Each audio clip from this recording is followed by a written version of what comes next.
How to fix an iPhone touchscreen that's not responding. Open the Settings app on your iPhone and tap General.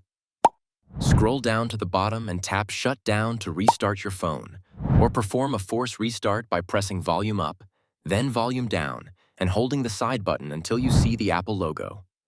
A simple reboot often fixes touchscreen issues. If the problem continues, go back to Settings and tap Accessibility under General. Scroll down and select Touch under the Physical and Motor section.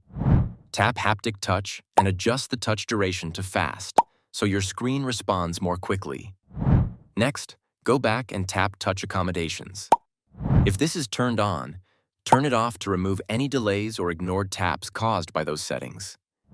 If your touchscreen is still not working properly, go back to Settings, tap General, and select Software Update. Install the latest iOS version because many bugs are fixed by updating your software. If the issue continues, remove any screen protector from your iPhone. Clean the screen thoroughly with a soft cloth to make sure dirt or cracks aren't affecting touch sensitivity.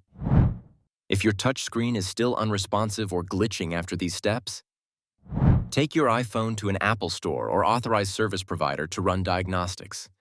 You may need a screen replacement.